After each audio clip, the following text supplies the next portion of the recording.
Böddi, nú tókuð þið þennan leik heldur betur með svona sterku, já, þið voru nánast yfir bara frá miðjum öðru leikhluta. Já. Og með solid svona forskot allan leikinn og bættu bara í. Líður ykkur best þar? Já, mér líður bara fyrst og næst vel með svona orkuna sem er liðin. Við tölum eftir síðasta leik að við leiðum þeim spila sinn leik. Þær voru meira fysikal en við, þær fengu svona transition-stig í gegnum leikinn og við náðum að stoppa það betur og vorum meira tilbúinir í slagsmálinn í dag heldur en í síðasta leik og ég var bara ánægður með orkuna sem að stelpurnar gáfu hérna leik. Já. Ég sá að eins og Lavinia og fleiri voru að taka vel á leikmönnum Hauka. Já.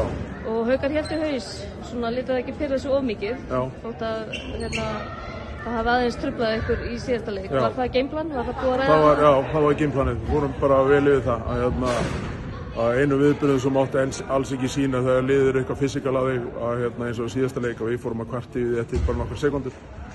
En í dag bara reyndum við að taka meira með bros og vör og svara bara hinum meðan vellinum og vera bara fysikal og helst meira fysikal heldur en þær. Þannig að það var bara mjög gott og það var bara hluti af því við náðum góður sér í dag að við vorum að allan tíman og gáðum aldrei eftir og heldum gameplaninu bara mjög vel. Nú eigið þið náttúrulega Njarðvík í undanúrslitum bikars eftir hálfa mánuð. Væntanlega nýtið þessa reynslu en það er væntanlega sterkir og erfið leikir framundan. Já, bara bikarúrslit, það er svo þó að sé ekki nema rúmlega hálfum mánuður, þá eru nokkri leiki fyrir það sem við þurfum að einbeita okkur að þannig að eins og góður sigur í kvöld og við töluðum það til að eiga séns að vinna deildarmeistaratittil og þurftum að vinna í dag með 10+.